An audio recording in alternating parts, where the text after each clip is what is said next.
syndicated content from esteemed sources like the Financial Times, The Economist, and the Harvard Business Review. At Business Day, our mission is clear: to be the foremost provider of business and financial content, empowering readers to make informed decisions in Nigeria and Africa.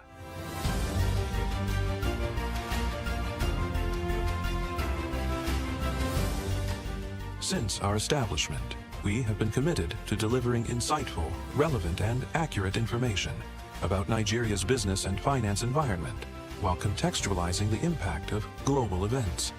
We monitor the stock market, analyze the companies driving it, and report on government policies and their economic implications. For being consistent in organizing these CEO forums for almost the last 14 years, I think this is worth commendation, and I think something that will encourage them to continue. From decoding market trends to dissecting economic shifts, we offer action-paralleled opportunities with millions of followers across social media, and a dynamic website attracting visitors from within and outside Nigeria. Business Day is the ideal platform to boost visibility for your products and services.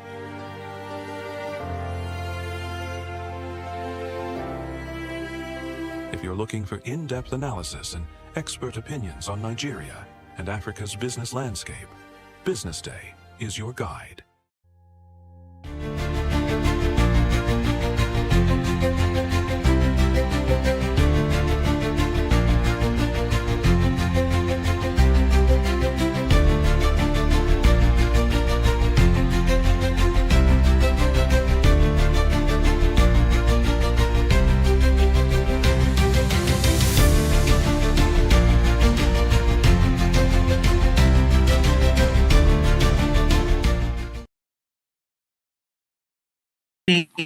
You're welcome to the Business Morning segment here on Business Day Television. And this morning, we are going to be discussing how developers are playing a critical role building smarter systems, integrating security into code, and using technology to detect and prevent fraud in real time.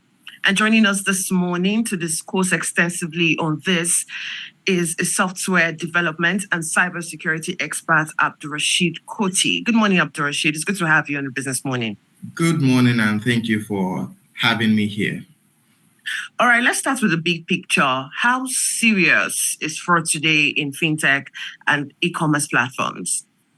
So the truth is, fraud has become a massive and organized industry. And we are no longer just dealing with small-time Yahoo boys. We are seeing highly technical syndicates that make use of automated tools to carry out things like identity theft and account takeovers. And it is usually a battle to protect both our customers' hard-earned funds and the reputation of our financial institutions. It seemed like the tactics of this, individuals that, you speak about, it evolves over the years. So how have fraud tactics evolved? Explain that to us, especially with the rise of digital payment. Okay. So as our payments have moved to instant, fraud has also gone the same route. And with platforms like NIBS and mobile apps that allows us to make instant transfers, money moves in seconds. So the window to stop a thief is almost nothing. So, and we are also seeing a rise in AI-powered scams. Fraudsters now use AI to craft perfect phishing text. And they go as far as using voice clones to trick our customers to give up their PINs and their OTPs. So what do you think is the role of developers here? Because traditionally, fraud prevention, is seen or was seen as a compliance issue. So how do you think developers are now taking, precautionary measures, or how do you think they're now taking a more central role when it comes to fraud? So prior to our modern day of how we make any form of payments, people thought that fraud was just for the audit or compliance departments. Yeah. But today, developers are the ones on the front lines, because they have moved from a period where all they needed to do was check boxes to building digital walls. And as devs, what we do is we embed security directly into the app's code, so that the system itself detects and blocks a criminal before they can even click send. Mm. All right. So what common vulnerabilities or common weaknesses are in fintech and e-commerce platform that this fraudsters exploit? So the biggest thing that we see as a weakness is the gap between our different systems. They have to be talking to themselves in real time. And in a case where they do not, the fraudsters would find and exploit that loophole, because all they need is just that little time. And we have also seen a lot of platforms that struggle with bot attacks, where the criminals will use automated scripts to try thousands of stolen passwords until they get lucky. Right. So we hear a lot about real-time detection. So how exactly are developers building systems that can catch fraud as it's happening and not after it has happened? Okay, so in that case, it's all about high-speed data. And we need to build systems that look at human behavior. Yes, and prior to now, all what we would have checked was your username and your password. But we have gone steps further. And now we also check for things like your location and your network. Because if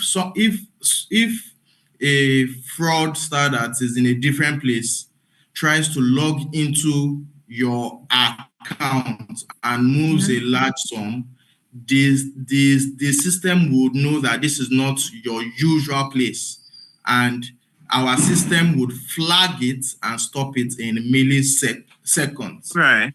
So how do you think technologies like AI, you mentioned, at the beginning of our conversation. So how do you think technologies like AI and, machines can actually learn to be used to actually, identify suspicious behavior?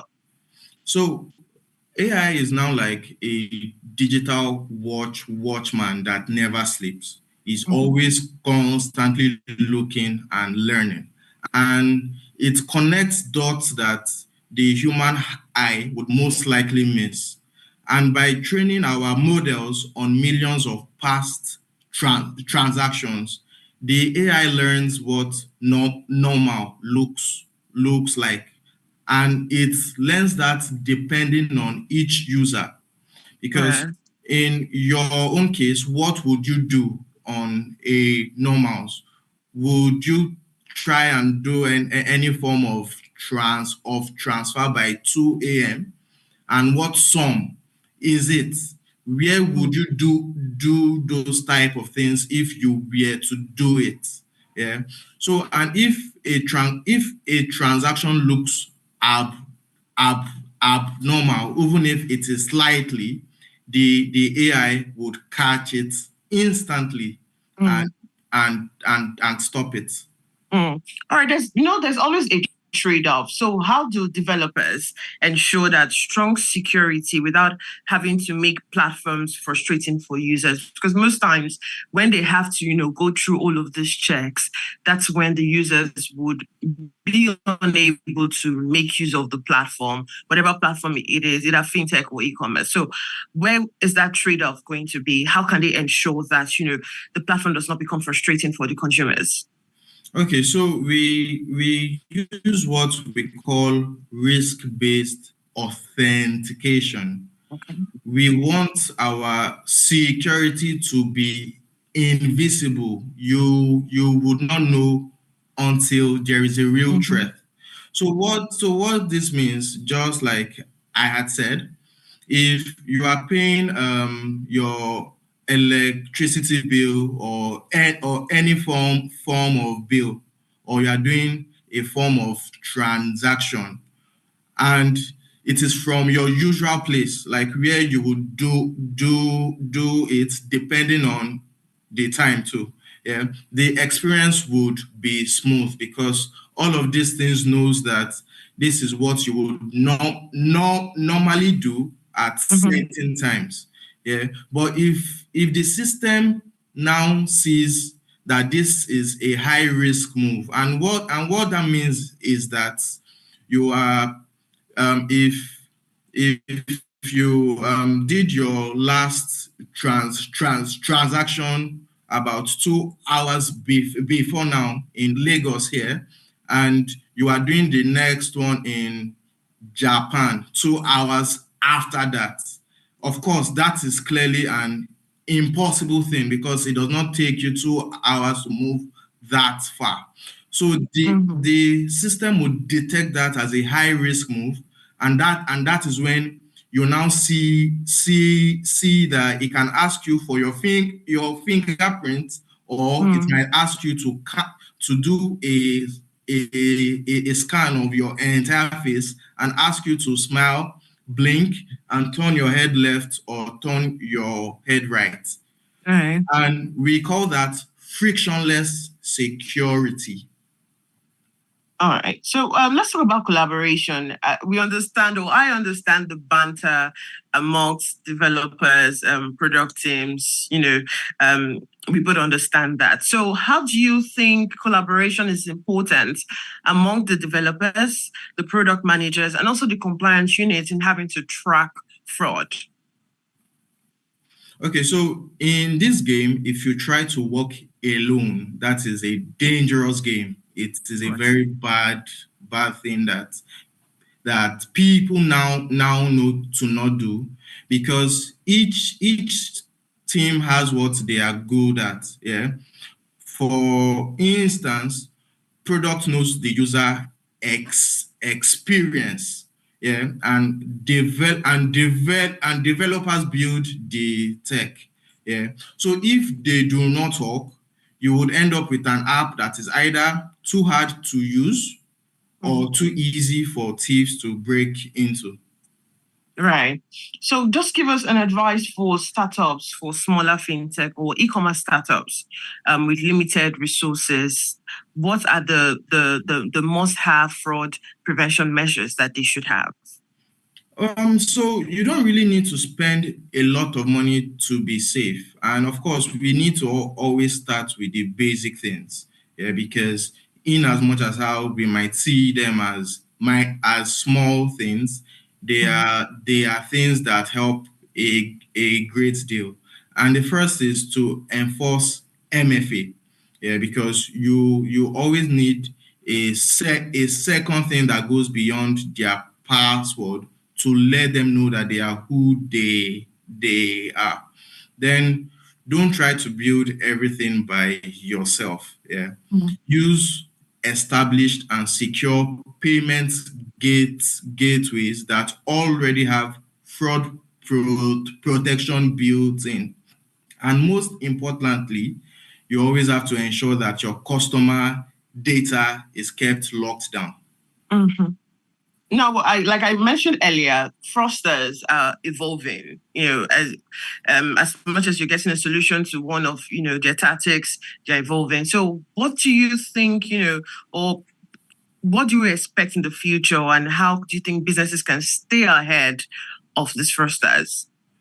So, because of the speed of AI now, because of how fast it can do things, we are entering an era of AI versus AI. The fraudsters will use AI to try to attack, and because of that speed, we must use AI to defend. All right, Yes. thank you very much, Abdul Rashid. It was really good to have you this morning. Thank you so much, and do have a wonderful day. You too. All right, we're speaking to Abdul Rashid Koti. He's a software development and cybersecurity expert. It was discussing how developers are playing a critical role building smarter systems, integrating security into code, and using technology to detect and prevent fraud in real time. Of course, Business Morning is still on after the short break. To stay with us.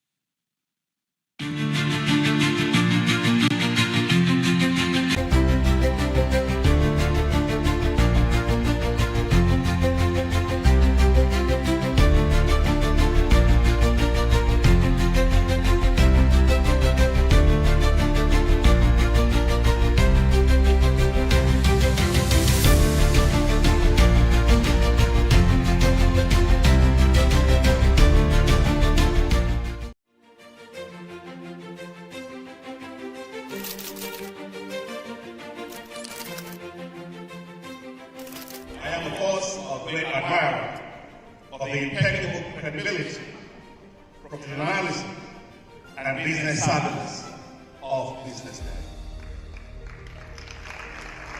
If you really mean business in Nigeria, start your day with BusinessDay.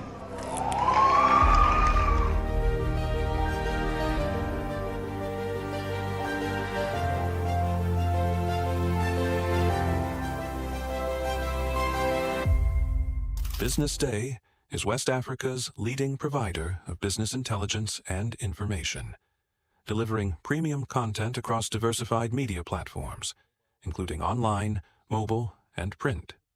Since its inception in 2001 with a weekly newspaper production, BusinessDay has expanded its reach to provide exclusive content accessible through print, mobile, and online channels. Our premium offerings are further enriched with syndicated content from esteemed sources like the Financial Times, The Economist, and the Harvard Business Review. At BusinessDay, our mission is clear: to be the foremost provider of business and financial content, empowering readers to make informed decisions in Nigeria and Africa.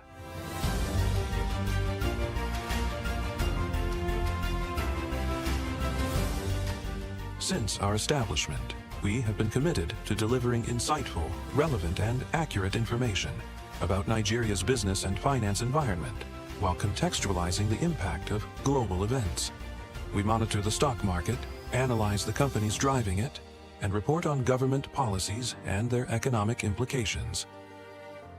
For being consistent in organizing these CEO forums for almost the last 14 years, I think this was a commendation, and I think something that will encourage them to continue.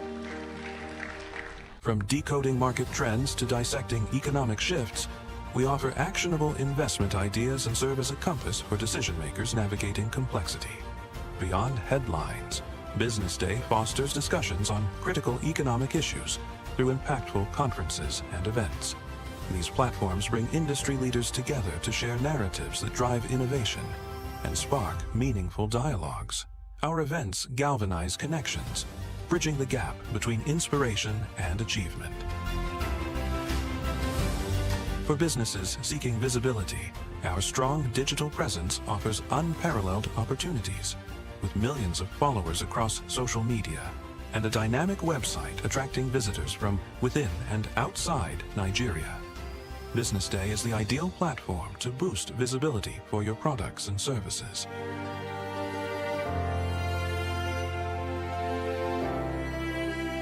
If you're looking for in-depth analysis and expert opinions on Nigeria and Africa's business landscape, BusinessDay is your guide. Information is everywhere.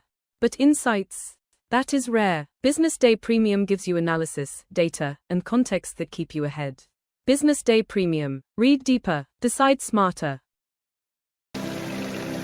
They say money never sleeps. Wake up to clarity, insights, and the stories driving business in Nigeria and beyond. From the heartbeat of small and medium enterprises to the pulse of national economic policy, this is where business meets perspective.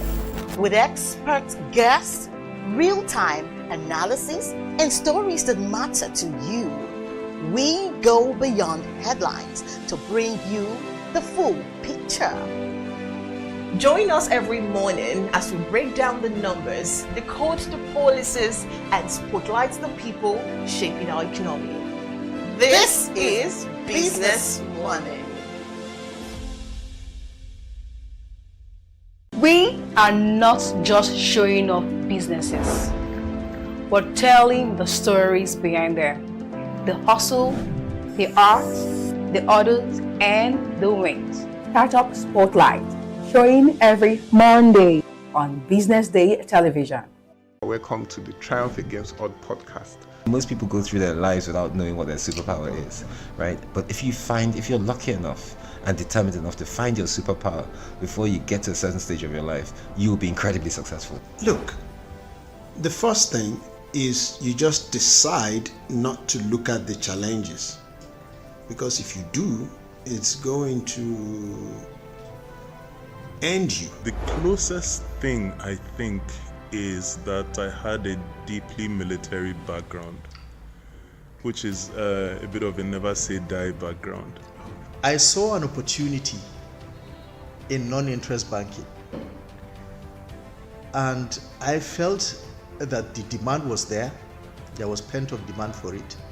People were yearning for it, and I felt that if we did it properly, if we brought in professionalism into it, and if we brought in our experiences, our various experiences from various backgrounds into it, that it could succeed. Very few people do that because very few people explore their superpowers. They just explore bread and butter issues. I need to eat, and Yes, there will be challenges. This is a very difficult business environment.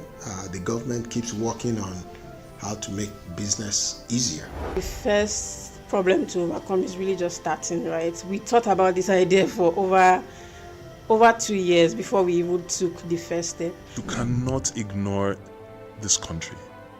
No, and to be from here, I think is an incredible privilege. Nigeria will be ascendant in my lifetime. This is Business Week, a weekly program brought to you by Business Day Television.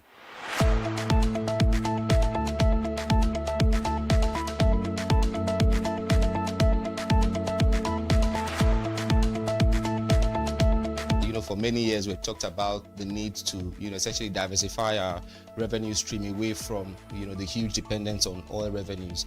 It looks like that is happening now. So that means that we're better protected when, you have these wide fluctuations in oil prices and all of that. So but as you say, and I agree, that we should commend the government. At least revenues are not falling. There have been times in the past when we recorded drops in revenue. That's not the case today. We're seeing revenues actually going up. Increasingly, we can see the developed countries focusing on renewable energy and so on and so forth, which means that in the long run, we must look for alternative sources to funding. So the government says that crude oil theft has essentially come to an end. We need to do more to ensure that we totally eliminate crude oil theft and start to think of how to boost production. But it's a good first step. By eliminating crude oil theft, it also creates an incentive for international oil companies to probably return and start to take up more projects in the upstream industries. Stay ahead with Business Day Mobile, your gateway to Nigeria's most trusted business news, market insights, and expert analysis. With a Business Day Mobile app, you enjoy more than just news. You gain a seamless, intuitive platform designed to keep you informed and empowered. From exclusive articles to in-depth market trends, the app delivers the stories that matter most. Why Business Day Mobile? For premium access, for a clean, responsive design, for smarter navigation, for customizable layout, and for all-in-one business hub. Whether you're a business leader, investor, policymaker, or enthusiast, Business Day Mobile brings you closer to the insights shaping Nigeria's business landscape. Download today and put authoritative business journalism right at your fingertips, anytime, anywhere. Information is everywhere, but insights, that is rare. Business Day Premium gives you analysis, data, and context that keep you ahead. Business Day Premium. Read deeper, decide smarter. They say money never sleeps. Wake up to clarity, insights, and the stories driving business in Nigeria and beyond. From the heartbeat of small and medium enterprises to the pulse of national economic policy, this is where business meets perspective. With expert guests, real-time analysis, and stories that matter to you. We go beyond headlines to bring you the full picture. Join us every morning as we break down the numbers, decode the policies, and spotlight the people shaping our economy. This is Business Morning. We are not just showing off businesses, but telling the stories behind them. The hustle, the art, the orders, and the wins. Startup Spotlight, showing every Monday on Business Day Television.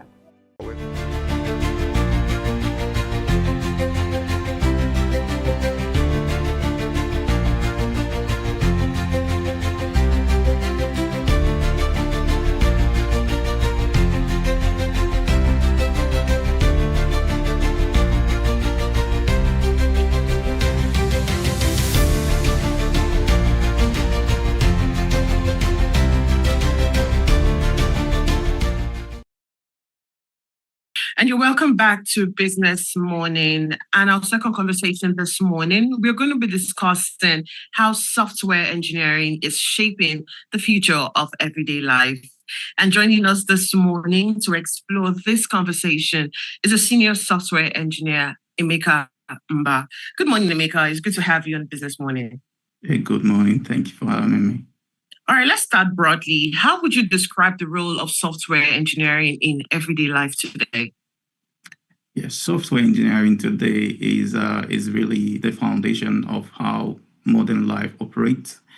Even though most people don't consciously think about it, from the moment you wake up and you check your phone and to using map for navigation, making online payments, or even streaming music, software is quietly powering all those experiences. It's not just about convenience, it's about enabling the entire system to function efficiently at scale. For example, when you send money through a banking app, there are multiple systems working together instantly, securely behind the scene. So in many ways, software engineering has moved from being a specialized field to becoming a critical part of everyday human activity and global infrastructure. All right. You said software engineering is actually more than just, what we think it is. Most people actually think software engineering has to do with coding. It's just coding. There's really not much to it. But beyond all of that, what does the role actually involve? So, thank you, Doyle. This is a very common misconception. Coding is just the visible part of software engineering, but a lot of real work happens behind before writing code. Engineers spend time designing the system, thinking how different components will interact, how system will scale as more users come in, and how to ensure it remains secure and reliable. There are testing, monitoring, maintaining systems that after they go live. For example, building a payment system, a payment platform is not just about writing the code to process the transaction. It's also about ensuring that it prevents fraud, handles failures gracefully, and ensure uptime even under heavy demand. So overall, it's a combination of engineering, thinking, architecture, and long-term system management. All right, most people, especially our viewers, they relate to real-time impact or real-time experience. So can you give us an example of how software engineering is directly impacting everyday activities for the average person? Yeah, software engineering impacts almost every routine activity people will perform today. Take mobile banking as an example. People can transfer money instantly without ever stepping into a bank, which was not possible at this scale years ago. Something like ride-hailing apps use real-time location data and algorithm to make drivers and passengers within a second, like matching them up. Even something like ordering food online involves multiple systems working together. Payment, for example, payment, ordering, processing, delivery, tracking, and notifications. These are things people now take for granted, but they require complex engineering underneath. What's important is that software has made these everyday processes faster and more accessible and much more efficient for the average person. I was going to ask what other contribution is software engineering, doing across industries, but you already answered that, in your last questions. But let's look at the problem solving at a scale. A big part of engineering is obviously solving problems from what you've said. So what kind of real world challenges are engineers tackling today? In this, at this core, software engineering is about solving complex problems, often at the very large scale. Engineers today are dealing with challenges like managing massive volume of data, securing system against increasingly sophisticated cyber threats, and enabling real-time communications across the globe. For example, a streaming platform needs to deliver high-quality video to millions of users simultaneously without buffering, which requires advanced optimization. Another example, financial system must detect fraudulent activity instantly without slowing down legitimate transactions. Engineers also working on AI-driven system can assist with decision making. So the challenges are not just technical, they are about building systems that are reliable, systems that are efficient and secure under real world conditions. All right. Many of the systems people rely on are invisible. So can you talk about the behind the scene works that keep these digital services running? Absolutely. What users see on the surface is often just a small part of a much larger system.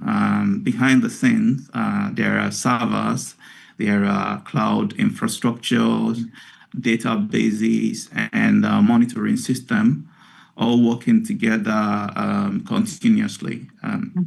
Engineers are constantly tracking system performance behind the scene, fixing issues, deploying updates often without user even knowing and noticing. For example, if a service experiences high traffic, system may automatically scale to handle the load. If something fails, there are fallback mechanisms to keep things running smoothly without the user noticing. A lot of effort goes into ensuring reliability because even a few minutes of downtime can affect millions of users. So the goal is to make everything to feel seamless, even when complexity is high underneath.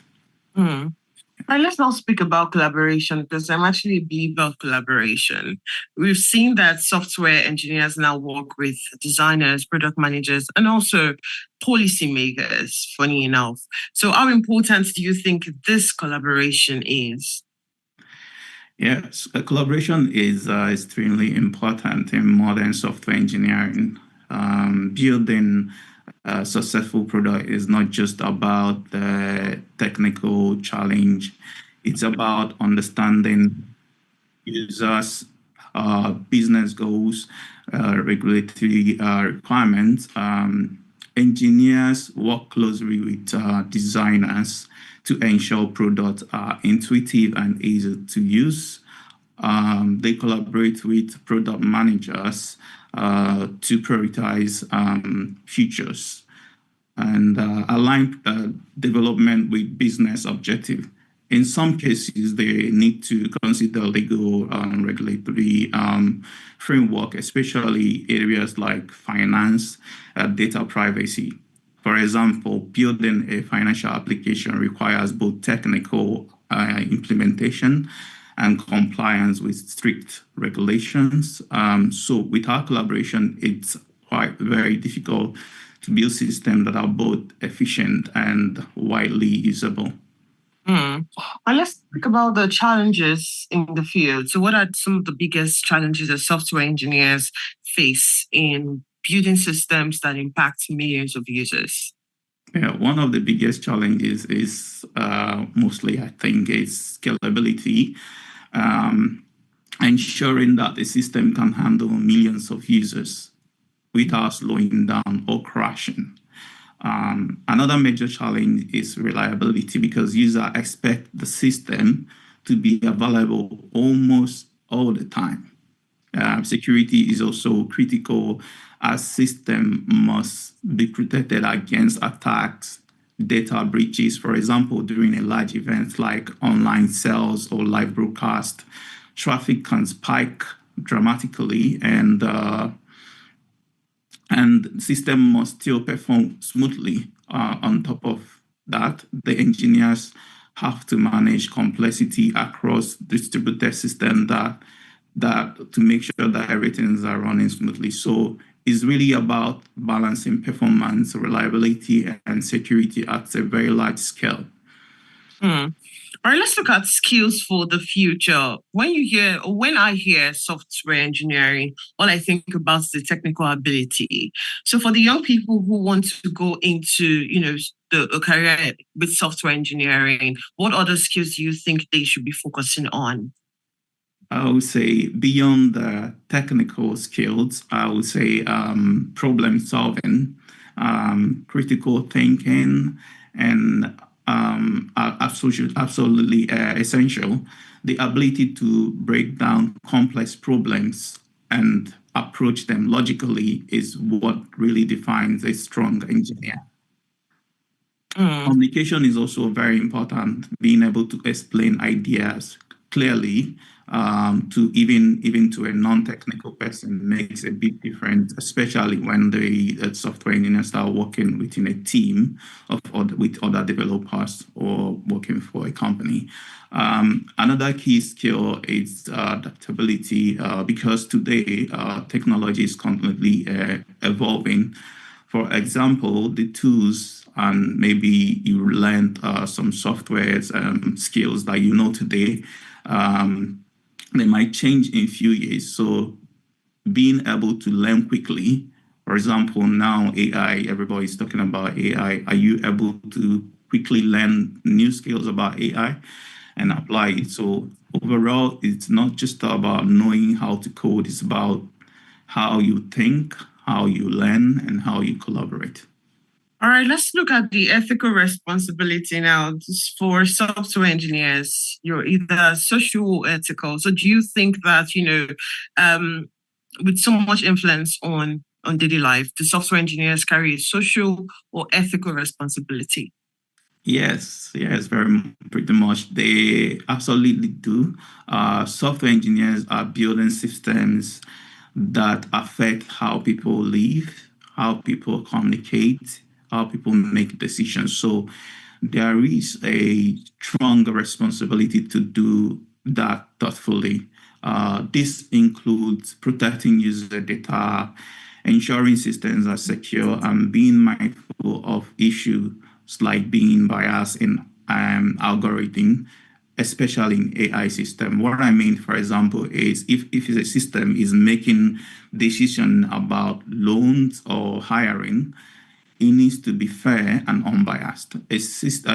Engineers also need to think about how technology might be misused and take a step to prevent that. For example, now we have a lot of AI applications that generate something like image.